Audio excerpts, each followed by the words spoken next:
given the chance na ako'y muling mananalo, rest assured that I will continue my advocacy on public order and national defense and security. Doon po ako magfo-focus.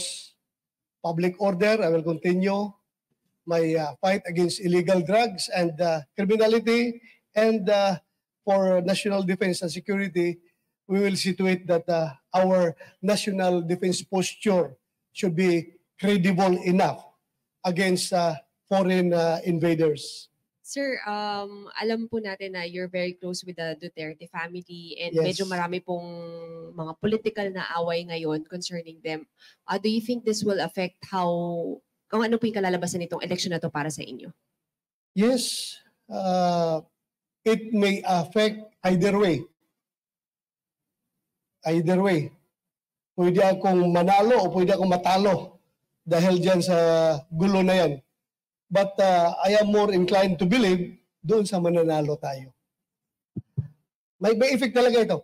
Plus minus ito, plus minus. May effect ito. Alam mo naman ang Pilipino, yung mentalidad ng Pilipino ay jihadista. Nakikita lang, pag binubugbog ka palagi, parang Fernando Po Jr. ba? Di ba? Pag binubugbog ka palagi, naawa sa'yo yung taong bayan. Which dapat naman talagang kaawaan dahil mga Kristiyano tayo. Hindi naman tayo yung mga violenting tao, di ba? Kristiyano tayo, naawa tayo sa taong binubugbog. So, I hope the effect would come out that way. What do you think are the achievements na nagawa po ninyo the past years that you're in the Senate that should convince voters to vote for you this time for your re-election, sir? Well, alam mo, ang gauge ng performance ng senador, hindi naman doon sa pamimigay ng mga programa sa mga taong bayan dahil hindi mo namin trabaho yan.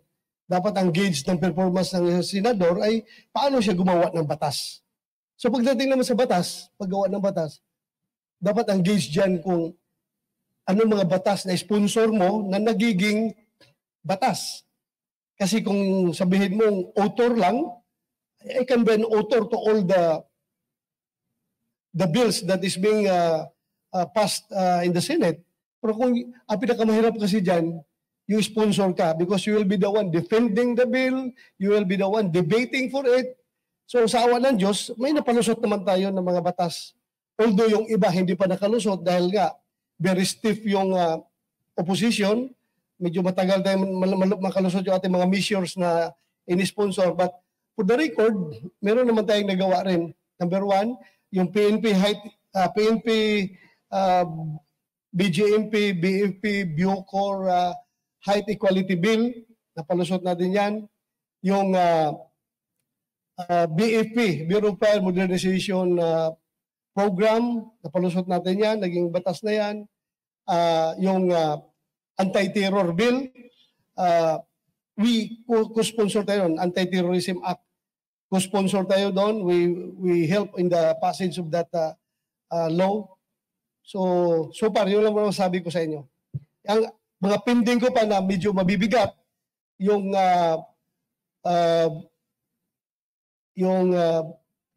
restoration of death penalty for high-level drug traffickers ay medyo hirap ako dyan. Pero rest assured, hindi ako hihinto dyan.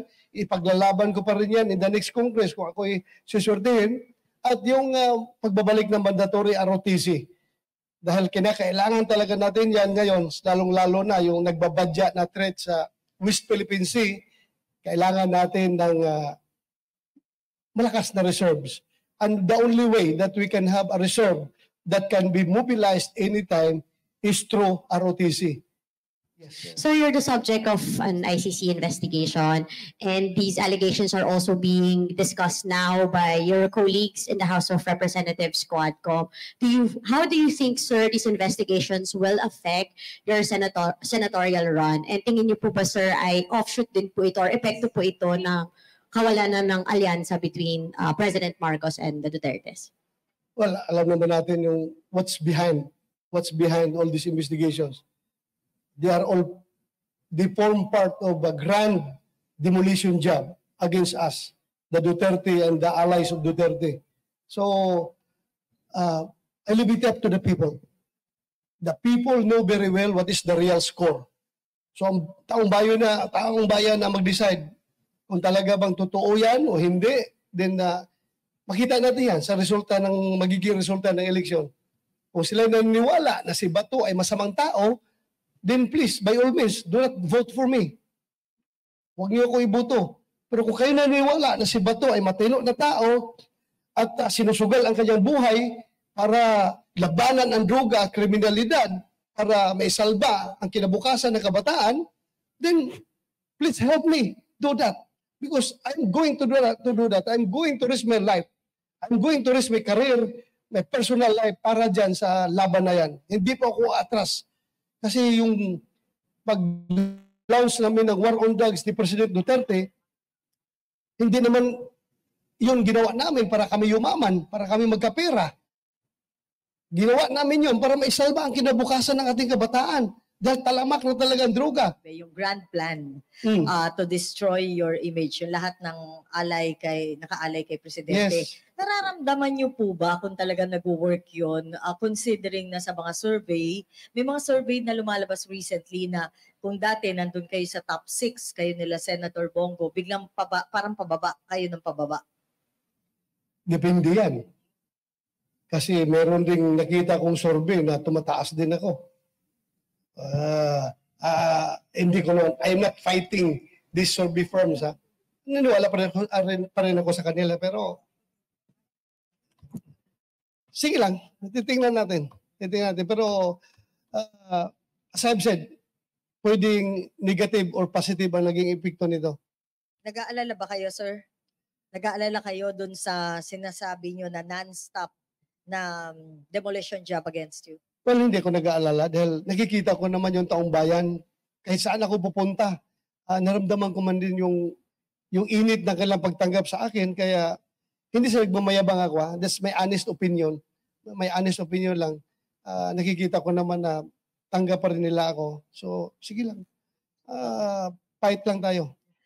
May lumabas kasi na post ni Congressman Polong sa Facebook na sabi niya, nag-meeting, family meeting, Duterte family.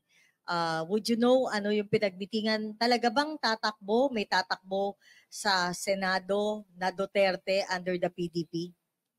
Well, so far, hindi pa final yung decision nila, no? Pero, yun nga, iniimbitahan namin since take out na si Mayor Basti Duterte sa PDP, we're hoping na sasama siya sa amin, tatakbong senador. Pero ang requirement lang niya is dapat si President Duterte ang tatakbong mayor ng Davao. Pero mukhang hindi pa na-finalize. So, yung last na national convention namin sa PDP sa Davao, tinanong ko ulit si Mayor Basti kung sasama na. Sabi niya, hindi pa daw, wala pang final, wala pa silang napag-usapan.